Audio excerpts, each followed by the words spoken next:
Electrons versus Resistor.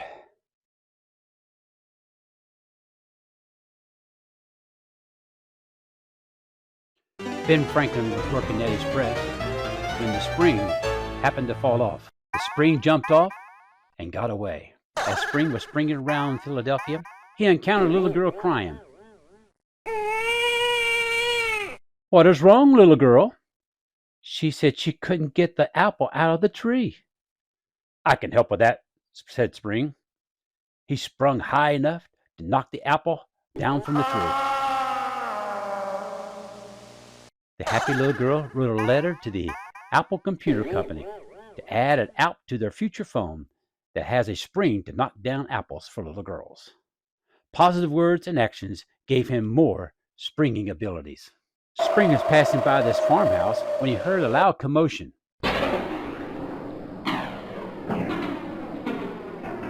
Lightning had struck the house, and within minutes the fire began to spread throughout the house. A little girl cried as the flames got closer to her room upstairs. She climbed out on the window ledge to avoid the heat and the fire. Her mother and father ran out of the house screaming for help. That is when Spring arrived. "Okay, little one, I am coming to save you. Just hop on my head." He had saved the little girl, but the fire was still burning. Ben Franklin's fire department showed up in just the nick of time. Ben Franklin told the parents that they need to buy a lightning rod to keep their house safe. He explained how lightning would strike the metal rod and not the house. The lightning would enter the ground safely. Ben was flying his kite to prove that lightning was part of static electricity. By this time, Spring could spring as high as the clouds. He wanted to investigate why Ben was flying a kite in bad weather. Spring sprung into the air. As he got near the kite, he was hit by a thunderbolt of negative electrons. Millions of electrons entered his body. He was burnt to a crisp. This heat carbonized his body. He fell to the ground, leaving him stiff and with little spring in his step. This was a turning event in his life. His negative statements and actions were gone, and his negative temperament began to dominate his thoughts. He became a resistor to the American Revolution. He was against the Declaration of Independence from the British rule. He continued to fly the British flag. Naturally, he was against the United States Constitution. Resistor continued to receive disappointing news throughout his life. He hobbled into Thomas Edison's workshop in New Jersey. Edison had tried over 1,000 different materials to make his incandescent light bulb to burn with light and not burn up quickly. Resistor had heard that Edison was looking for some type of carbonized material to be the heating element in his light. He pleaded with Mr. Edison to use his body in the experiment. Edison agreed. Resistor was placed into a vacuum glass, and the electrons began to flow.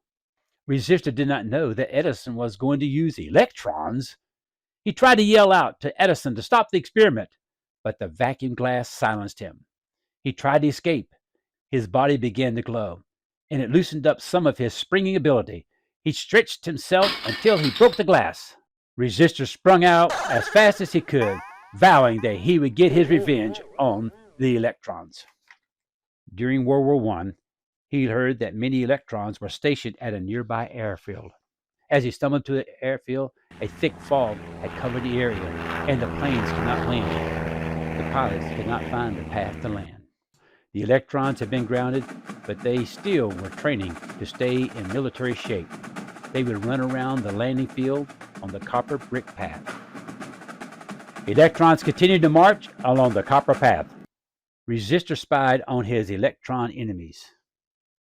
Evil filled his heart as he tried to think of ways to punish his enemies. His first plan was to lift the bridge to stop their training. By this time in his life, he was old and found it painful to move.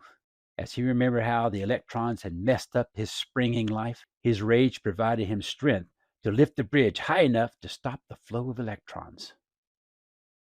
Their commanding officer was Sergeant Volt. He was the one that pushed electrons in the power source tent. When one of the electrons heard that Resistor had stopped the flow of electrons, he was scared. But Sergeant Volt pushed him out the negative door of the power tent. Sergeant Volt continued to push with all of his power. He caused the electrons to pile up on the bridge. That was just enough weight to force the bridge back down.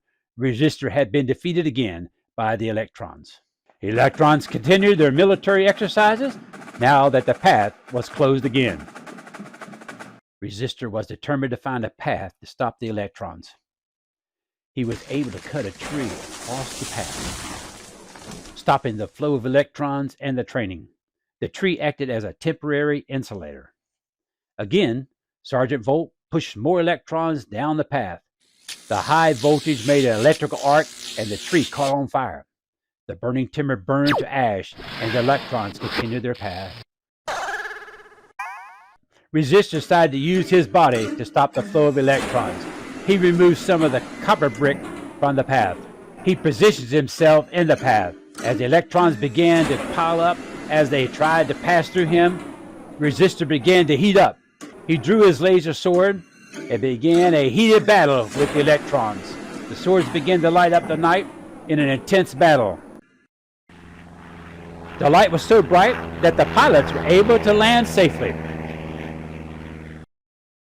During his trial, it was brought up that he had helped save planes and pilots in foggy weather.